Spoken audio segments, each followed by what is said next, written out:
الحمد لله رب العالمين والعاقبة للمتقين والصلاة والسلام على سيد الأنبياء والمرسلين. أعوذ بالله السميع العليم من الشيطان الرجيم من همزه ونفخه ونفثه. بسم الله الرحمن الرحیم. وَإِنْ اور اگر کنتم تم ہو فی ریب کسی شک میں. وَإِنْ اور اگر کنتم تم ہو فی ریب کسی شک میں. ریب عربی زبان میں اصل میں اس شک اور وہم کو کہتے ہیں جس کا بعد میں ازالہ ہو جائے، بعد میں جس کا ازالہ ہو سکے اس کو کہتے ہیں ریب. مما اس چیز کے بارے میں جو، مما کے بارے میں پہلے آپ کو بتلا دیا تھا کہ یہ دو حروف سے مرکب ہے، من اور ما سے. مما اس بارے میں جو نزلنا ہم نے اتارا، نزلنا ہم نے اتارا. ایک لفظ آپ نے پڑھا تھا پیچھے، بما انزل الیک وما انزل من قبلک، یعنی انزل ینزل تشدید کے بغیر، ٹھیک ہے. اور ایک یہاں پر آپ نے پڑھا ہے نزل ینزل. ان دونوں میں فرق ہے. فرق کیا ہے؟ یہ نزل ینزل جو یہاں پر ابھی ہم نے نزلنا پڑھا ہے، اس کا معنی ہوتا ہے ٹکڑوں کے اندر قرآن کریم کا نزول، ٹکڑوں کے اندر قرآن کریم کا نزول. اور جیسے انا انزلناہ فی لیلۃ القدر کہ ہم نے اس قرآن کریم کو نازل کیا ہے لیلۃ القدر میں. ادھر مراد کیا ہے؟ یک مشت، ایک بار ہی، ایک دفعہ ہی نازل کرنا، یعنی ایک مرتبہ ہی نازل کرنے کے لیے انزلہ یہ عنوان آئے گا، یہ باب آئے گا. اور جہاں پر نزلنا آئے گا یعنی نزلہ کا مادہ آئے گا، وہاں پر مراد یہ کہ ٹکڑوں کے اندر اللہ رب العالمین نے نازل کیا. وَإِنْ اور اگر کنتم تم ہو فی ریب کسی شک میں، مما اس چیز کے متعلق نزلنا جو ہم نے اتارا، یعنی ٹکڑوں کی صورتوں میں قرآن کریم، علی عبدنا ہمارے بندے پر، علی عبدنا ہمارے بندے پر. اب یہاں عبد سے مراد کون ہے؟ رسول اللہ صلی اللہ علیہ وآلہ وسلم ہے. عربی زبان کے اندر عبد اس کا ایک معنی تو ہوتا ہے مغلوب. اس معنی کے اندر مومن، مسلمان، کافر سب برابر ہیں، کسی کے درمیان کوئی فرق نہیں ہے. جیسا کہ سورہ مریم کے اندر اللہ رب العالمین نے یہ لفظ استعمال کیا ہے کہ ان کل من فی السماوات والارض الا آتی الرحمن عبدا، کہ سب جو بھی آسمان و زمین میں مخلوق ہے سب رب کے سامنے عبد بن کر آ جائیں گے، یعنی سب کے سب کیا ہیں؟ وہ مغلوب ہیں. کوئی اللہ رب العالمین پر غالب نہیں ہے.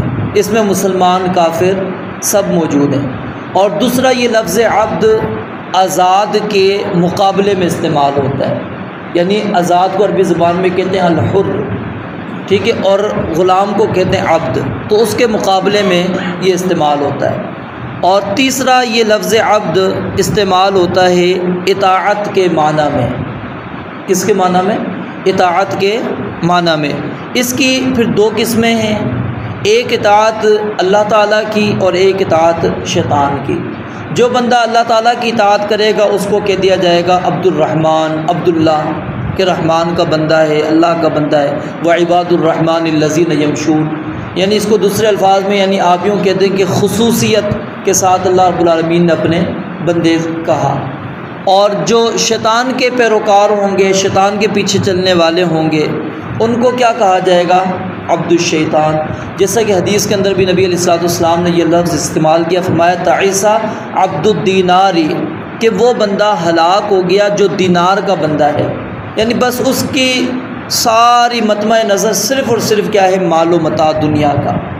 وہ درہم و دینار جمع کرنے کے پیچھے لگا ہوا ہے. تعیس عبد الدیناری والدرہمی والقطیفتی والخمیصتی، ان اعطی رضیہ و ان لم یعطى لم یرضى، اگر اس کو دے دیا جائے تو خوش رہتا ہے، نہ ملے ناراض ہو جاتا ہے، یعنی اس کا صرف مطمع نظر پیسہ ہے، آپ اس کو پیسے دیتے رہیں گے وہ آپ کے ساتھ راضی ہے، خوش ہے، جب آپ پیسے نہیں دیں گے وہ ناراض ہو جائے گا۔ تو یہاں پر بھی لفظ عبد نبی علیہ السلام نے استعمال کیا ہے، یعنی تین ہم نے یہاں پر پڑھے، ایک جو عموم ہے مغلوب کے معنی کے اندر، اس کے اندر مومن مسلمان کافر سب شامل ہیں، اور دوسرا غلام یہ آزاد کے مقابلے میں، آزاد کے مقابلے میں، اور تیسرا اطاعت کے معنی کے اندر، اور پھر اطاعت کے اندر دو قسمیں ہم نے کر دی، ایک اللہ رب العالمین کی اطاعت اور ایک شیطان کی اطاعت، ٹھیک ہے۔ تو جو اللہ کی عبادت کریں گے، اللہ کی اطاعت کریں گے، ان کو عبد الرحمن کہہ دیں گے، عباد الرحمن کہہ دیا جائے گا، جو شیطان کی وہ عباد الشیطان ہو جائیں گے۔ تو یہاں پر اللہ رب العالمین نے کیا کہا؟ علی عبدنا، ہمارے بندے پر، یعنی ویسے سب ہم اللہ کے بندے ہیں، سب ہم کس کے بندے ہیں؟ اللہ تعالیٰ کے۔ یہ اضافت تشریفی کہلاتی ہے، عربی زبان میں اس کو کیا کہتے ہیں؟ اضافت تشریفی، یعنی ایک مقام دینے کے لیے، عزت دینے کے لیے نسبت کر دی جائے۔ جیسے اونٹنیاں ساری اللہ تعالیٰ نے پیدا کی، لیکن جو صالح علیہ السلام کو اللہ تعالیٰ نے نشانی کے طور پر دی، اس کے بارے میں کیا کہا؟ ناقۃ اللہ، یہ اللہ کی اونٹنی ہے، ٹھیک ہے۔ اب سارے یہ گھر مساجد اللہ کے گھر ہیں، لیکن خاص اللہ رب العالمین نے بیت اللہ کو کہا بیت اللہ، یہ میرا گھر ہے، ٹھیک ہے۔ تو یہ اضافت تشریفی کہلاتی ہے، یعنی ایک اعزازی طور پر اللہ رب العالمین نے اس کو ایک مقام دے دیا۔ تو یہاں پر نبی علیہ السلام کو اللہ تعالیٰ نے عبد کہہ کر آپ کا مقام بڑھا دیا کہ عبودیت کے درجے میں، اطاعت کی درجے میں آپ اتنے آگے نکل چکے ہیں، اتنے آگے نکل چکے ہیں کہ اللہ رب العالمین نے اپنے خاص بندوں کے اندر آپ کو شامل کیا اور کہا کہ ہمارے عبد ہیں۔ اور اسی طرح لفظ عبد یہ بھی ذہن میں رکھ لیں، یہ استعمال ہوتا ہے جسم اور روح دونوں ساتھ ہوں تو، جسم اور روح، جیسے اب ہمارے اندر جسم بھی ہے ہمارا یہ، اور روح بھی ہمارے اندر موجود ہے، اس کے لیے لفظ عبد استعمال ہوتا ہے۔ اور یہ میں اس لیے وضاحت کر رہا ہوں، جب آپ سورہ بنی اسرائیل کے اندر پڑھیں گے واقعہ معراج، جہاں پر اللہ رب العالمین نے ذکر کیا، وہاں پر یہی لفظ استعمال کیا، کیونکہ بعض لوگ انکار کر دیتے ہیں معراج کا، وہ کہتے ہیں نبی علیہ السلام نے معراج کیا ہے، مانتے ہیں، لیکن کہتے ہیں کہ آپ کا جسم نہیں گیا تھا، روح آپ کی گئی تھی، روح آپ کی گئی تھی، جسم آپ کا نہیں گیا تھا۔ حالانکہ عبد کا لفظ استعمال ہی اس پر ہوتا ہے جس کے اندر روح بھی ہو اور جسم بھی ہو۔ جب جسم نہیں ہوگا اس کے لیے لفظ میت استعمال ہوتا ہے، اس کے لیے تو لفظ عبد ہوتا ہی نہیں ہے۔ اور حدیث کے اندر کیا آتا ہے؟ جب قبر میں فرشتے اس کو اٹھاتے ہیں سوال کے لیے، اس وقت لفظ عبد استعمال کیا وہاں پر۔ تو یہ چیز یعنی کہ لغت عرب سے بھی واضح، احادیث سے بھی واضح ہے، تو اس لیے عبد کے اندر جسم اور روح دونوں کا ہونا ضروری ہے، اگر ایک چیز بھی نکل جائے گی اس کے لیے لفظ عبد استعمال نہیں ہوگا۔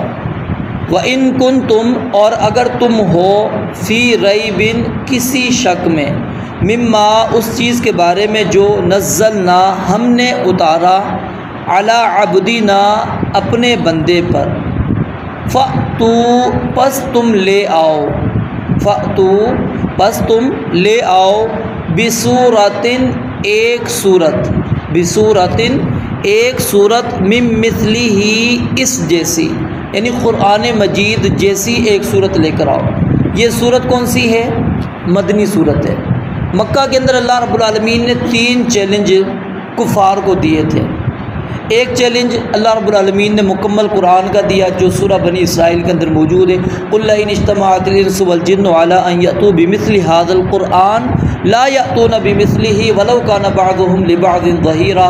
اللہ کہتے ہیں اگرچہ ایک دوسرے کے مددگار بن جائیں، اس قرآن کریم جیسا قرآن لے کر نہیں آ سکتے، ٹھیک ہے۔ اللہ نے چیلنج دیا، لے کر آؤ، کہا کہ نہیں لے کر آ سکتے۔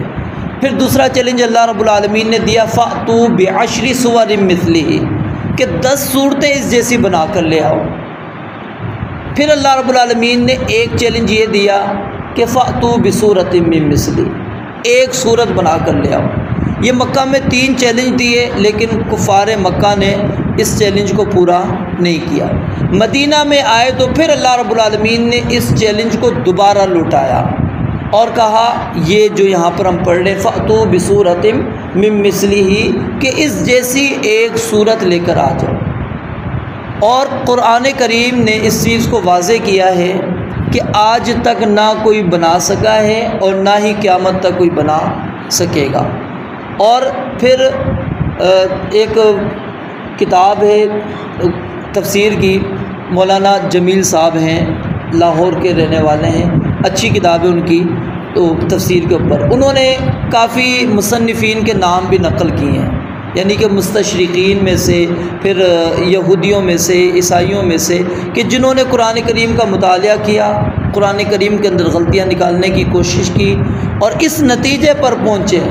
انہوں نے اپنا جو نتیجہ خلاصہ نکال کر کہا کہ یہ کتاب جو نبی جس نبی پر نازل ہوئی ہے یہ اس نبی کی گھڑی ہوئی نہیں ہو سکتی۔ اس کے اندر عبارات جو ہیں وہ اس بات پر دلالت کرتی ہیں کہ یہ نبی نے اپنی طرف سے نہیں بنا سکا، یہ اللہ رب العالمین کی طرف سے ہی آئی ہوئی کتاب ہے، یہ کسی بندے کی طرف سے خود ساختہ نہیں ہے۔ تو فرمایا فَأْتُوا بِسُورَةٍ مِّن مِّثْلِهِ تم لے آؤ ایک صورت اس جیسی، وَادْعُوا اور بلاؤ، پکارو، بلا لو، شُہَدَاءَکُمْ اپنے حمایتیوں کو، اپنے مددگاروں کو، اپنے گواہوں کو، یعنی جو تمہارے ساتھ اس دعوے کے اندر موجود ہے کہ یہ قرآن اللہ کی طرف سے نازل شدہ نہیں ہے، تم ان سب کو پکار لو، بلا لو، وہ جنوں میں سے ہوں، انسانوں میں سے، جو بھی ہے۔ وَادْعُوا اور بلا لو، شُہَدَاءَکُمْ اپنے حمایتی، مِن دُونِ اللّہ اللہ تعالیٰ کے سوا۔ اب یہ دون کا جو لفظ ہے عربی زبان کے اندر یہ کئی معانی کے اندر استعمال ہوتا ہے، قربت کے معنی کے اندر بھی استعمال ہوتا ہے، ٹھیک ہے، اور رتبے کے اندر فرق کرنے کے لحاظ سے بھی یہ استعمال ہوتا ہے کہ آپ کسی دو بندوں کے درمیان میں رتبے کا فرق لے کر آنا چاہ رہے ہیں تو اس کے لیے بھی لفظ دون استعمال ہو جاتا ہے۔ پھر اسی طرح علاوہ، سوا، اس کے ترجمے کے اندر بھی یہ لفظ آتا ہے دون۔ من دون اللہ اللہ تعالیٰ کے سوا، ان کنتم صادقین اگر تم سچے ہو، فَإِن پس اگر، لم تفعلوا تم نے ایسا نہ کیا، فَإِن پس اگر، لم تفعلوا تم نے ایسا نہ کیا، یعنی قرآن کے مقابل میں صورت نہ لے کر آئے، وَلَن تفعلوا اور نہ کبھی کرو گے، وَلَن تفعلوا اور نہ کبھی کرو گے، یعنی کہ جو لم تفعلوا اس نے نفی کی ہے ماضی کی، گزشتہ زمانے کی، ٹھیک ہے، اور لن تفعلوا اس کے اندر اللہ رب العالمین نفی کر رہے ہیں مستقبل کی، آنے والے وقت کی، نہ ماضی میں کبھی تم نے قرآن کے مقابل میں کوئی قرآن بنا سکے ہو اور نہ ہی مستقبل میں بنا سکو گے۔ اللہ کہتے ہیں اگر یہ کام تم سے نہیں ہو سکتا تو اب کیا کرو، فَاتَّقُوا پس تم بچ جاؤ، فَاتَّقُوا پس تم بچ جاؤ، ڈر جاؤ، النار آگ سے، آگ سے اپنے آپ کو بچا لو، ڈر جاؤ، التی وہ آگ، وقودھا اس کا ایندھن، وقودھا اس کا ایندھن، الناس لوگ ہیں، والحجارۃ اور پتھر۔ عموماً کیا ہوتی ہے کہ آگ اگر انسانوں کا جمگھٹا ہو جائے تو وہ آگ بجھ جاتی ہے، ٹھیک ہے، اس کے اوپر قابو پا لیا جاتا ہے، آپ نے قابو پا لیا، یا پھر آپ اس کے اوپر پتھر رکھ دیتے ہیں وہ آگ ختم ہو جاتی ہے۔ لیکن جہنم کی آگ اس کے بالکل برعکس ہے، یہ مزید بھڑکے گی، اس کے اندر اللہ رب العالمین انسانوں کو ڈالیں گے اور یہ آگ مزید بھڑکے گی، بجھے گی نہیں، اور پتھر ڈالے جائیں گے۔ اور پتھر کون سے ہیں؟ سیدنا عبداللہ بن عباس رضی اللہ تعالیٰ عنہ بیان فرماتے ہیں، فرمایا کہ وہ گندک کے پتھر ہوں گے اور یہ پتھر اللہ رب العالمین اس کے اندر ڈالیں گے۔ والحجارۃ اور پتھر، اعدت یہ تیار کی گئی ہے جہنم للکافرین کافروں کے لیے۔ یہ آیت اس چیز کو بالکل واضح کر دیتی ہے کہ اصل جہنم جو ہے اللہ رب العالمین نے تیار کی ہے کافروں کے لیے، مسلمانوں کے لیے، مومنین کے لیے اللہ تعالیٰ نے جہنم تیار نہیں کی۔ مسلمان جہنم میں جائے گا تو وہ اپنی سزا بھگت کر آ جائے گا۔ ہمیشہ ہمیشہ کے لیے جہنم میں رہنے والے کون ہیں؟ کافر ہیں۔ وہ ہمیشہ ہمیشہ جہنم کے اندر رہیں گے۔ کوئی مسلمان جس کے دل کے اندر ایک ذرہ برابر، رائی کے دانے کے برابر بھی اگر ایمان موجود ہے، نبی علیہ الصلوۃ والسلام نے فرمایا کہ اللہ رب العالمین اس کو ایک وقت آئے گا جہنم سے نکال دے گا، اس نے جہنم کے اندر ہمیشہ نہیں رہنا۔ اور یہی دلیل ہے اہل السنہ والجماعت کی کہ مسلمان اگرچہ کبیرہ گناہ کا مرتکب ہے، کبیرہ گناہ کا مرتکب ہے، شرک نہ ہو، شرک بھی کبیرہ گناہ کے اندر آتا ہے کیونکہ اس کی ایک استثنائی کیفیت آ چکی ہے قرآن مجید کے اندر۔ شرک کے علاوہ کوئی اور گناہ جو کبیرہ گناہ ہو، اگر اس کا مرتکب ہے، اس نے گناہ کیا ہے، وہ شخص بھی جہنم سے نکال دیا جائے گا، وہ کافر نہیں ہوتا، وہ بندہ دائرہ اسلام سے نہیں نکلتا کبیرہ گناہ کی وجہ سے۔ دلیل کیا ہے؟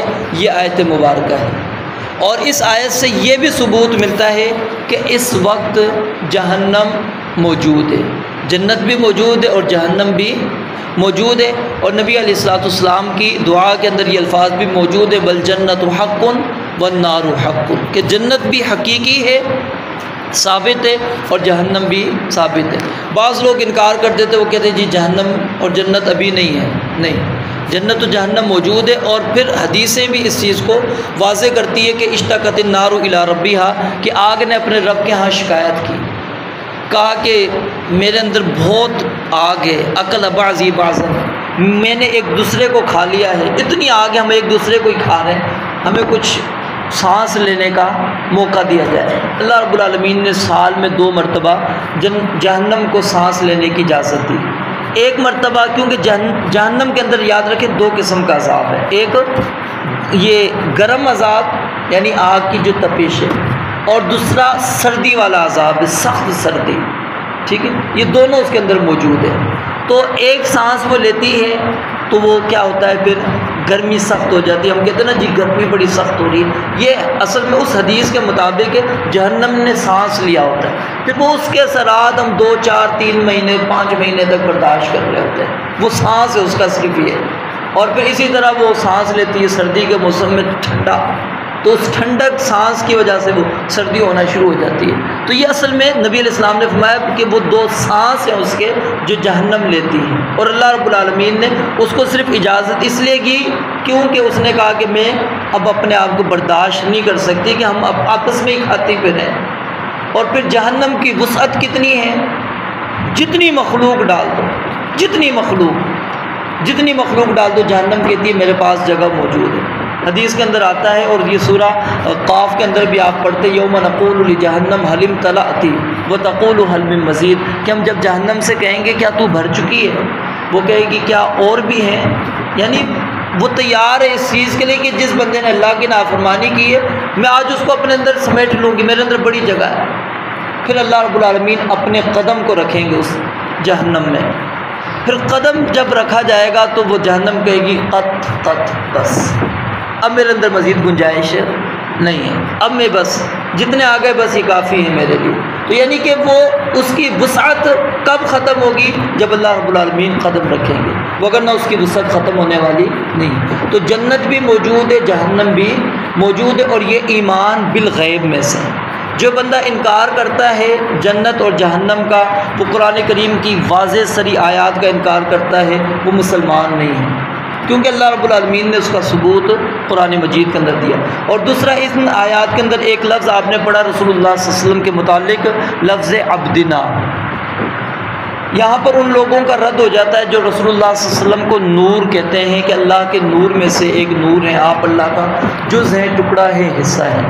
تو اللہ رب العالمین یہاں پر کہتے تھے علی نورینا، ہم نے اگر تمہیں شک ہے اس چیز پر جو ہم نے اپنے نور پر نازل کیا، اگر نور مراد ہوتے رسول اللہ صلی اللہ علیہ وسلم یعنی نور من نور اللہ، تو اللہ رب العالمین یہ لفظ بھی استعمال کر لیتے، اور اس کے اندر آپ کا اعزاز تھا پھر، کیونکہ آپ کے اندر وہ جیسے آپ نے کہا بشر، حل کنت الا بشر الرسولہ، بشر بیان کر دیا اللہ رب العالمین نے، آپ کے لیے لفظ نور بھی استعمال کر لیتے۔ تو لفظ نور کا استعمال نہ ہونا یہ اس بات کی دلیل ہے کہ رسول اللہ صلی اللہ علیہ وسلم نور نہیں، اللہ کے نور میں سے، کیونکہ اللہ کا کوئی جز، کوئی حصہ نہیں ہے کہ اللہ کے جز میں سے کوئی حصہ نکل گیا ہو، کوئی ٹکڑا نکل گیا ہو، وہ نعوذ باللہ عیسیٰ علیہ السلام کی صورت میں یا عزیر علیہ السلام کی صورت میں یا رسول اللہ صلی اللہ علیہ وسلم کی صورت میں، یہ بالکل غلط نظریہ ہے، یہ قرآن اور حدیث کے بالکل متصادم ہے۔ دوبارہ دیکھیں، وَإِن اور اگر کنتم تم ہو فی ریب کسی شک میں، مما اس چیز کے بارے میں جو نزلنا ہم نے نازل کیا، ہم نے اتارا، علی عبدنا اپنے بندے پر، فأتوا پس تم لے آؤ، بصورت ایک صورت، من مثلہ اس جیسی، یعنی سب سے چھوٹی صورت 3 آیات پر مشتمل ہے، یعنی اس جیسی 3 آیات پر مشتمل کوئی صورت بنا لو، وادعوا اور بلا لو، پکار لو، شہداءکم اپنے گواہوں کو، اپنے حمایتیوں کو، اپنے مددگاروں کو، من دون اللہ اللہ تعالیٰ کے سوا، اللہ تعالیٰ کے علاوہ، یعنی اللہ تمہارا مددگار نہیں ہوگا اس معاملے میں، باقی جس کو لے کر آنا چاہتے ہو لے آؤ، ان کنتم صادقین اگر تم سچے ہو اس دعوے کے اندر کہ نعوذ باللہ رسول اللہ صلی اللہ علیہ وسلم نے یہ اپنی طرف سے قرآن مجید کو گھڑا ہے، یا آپ کو کسی رومی نے آ کے سکھلا دیا ہے، یا کوئی آپ کا استاد ہے دنیا کے اندر، وہ آپ کو آپ کی تعلیم دیتا ہے اور آپ آگے پہنچا دیتے ہیں، اگر شک ہے تو اللہ کے دن لے آؤ۔ فَإِن لَمْ تَفْعَلُوا پھر اگر تم نے ایسا نہ کیا، وَلَن تَفْعَلُوا اور نہ کبھی کرو گے، یعنی نہ ہی کرو گے، یا دوسرے لفظوں میں نہ ہی کر سکو گے، فَاتَّقُوا تو پس بچ جاؤ، ڈر جاؤ، النَّارَ الَّتِي اس آگ سے، وَقُودُهَا النَّاسُ وَالْحِجَارَةُ جس کا ایندھن لوگ ہوں گے اور پتھر ہوں گے، اعدت یہ تیار کی گئی ہیں، للکافرین کافروں کے لیے۔ اور اس کے اندر ہم مزید اس حدیث کو بھی شامل کر لیں تو بات اور واضح ہو جائے گی کہ سب سے پہلے جہنم 3 افراد سے، یعنی 3 قسم کے لوگوں سے بھڑکائی جائے گی، جس کے اندر عالم آتا ہے، شہید آتا ہے اور سخی، یعنی اللہ رب العالمین نے آگ کو جو بھڑکانا ہے، ایندھن جو استعمال ہونا ہے وہ کیا ہے؟ لوگ ہوں گے۔ وہاں پر اللہ تعالیٰ نے لکڑیاں نہیں ڈالنی، انسان کو اللہ رب العالمین نے ڈالنا۔ اللہ رب العالمین ہمیں محفوظ فرمائے، اور رسول اللہ صلی اللہ علیہ وسلم نے فرمایا کہ من استعاذ، جو بندہ آگ سے یعنی جہنم کی پناہ اللہ رب العالمین سے دن میں 3 مرتبہ مانگ لیتا ہے، تو جہنم بھی کہتی ہے کہ اللہم اعذھا، اللہ اس کو تو پناہ دے دے۔ اور جو جنت کا سوال کرتا ہے اللہ تعالیٰ سے 3 مرتبہ مانگ لے تو اللہ مجھے جنت دے دے، تو جنت بھی کہتے ہیں کہ اللہ اس کو جنت دے دے، اس کو جنت میں داخل کر دے۔ تو یہ بڑا معمول چھوٹا سا جملہ ہے، کیا ہے؟ اللہم اجرنی من النار آپ کہہ لیں، یا اللہم انی اعوذ بک من النار کہہ لیں، کوئی بھی ہے، ٹھیک ہے، یہ چھوٹے سے جملے ہیں، اللہم انی اسألک الجنہ۔ تو یہ کلمات ادا کرتے وقت چند سیکنڈ ہمارے لگتے ہیں، اگر ہم اس کو اس یقین کے ساتھ اس حدیث کو مد نظر رکھ کر پڑھیں کہ جہنم اور جنت خود بندے کے لیے اس بات کا اللہ رب العالمین سے مطالبہ کرتی ہے کہ اس کو جہنم سے پناہ دے دے، اس کو جنت میں داخلہ دے دے، ہمیں اس یقین کے ساتھ یہ دعا پڑھنی چاہیے، اور اللہ تعالی ہمیں توفیق بھی عطا فرمائے۔ وآخر دعوانا الحمدللہ رب العالمین۔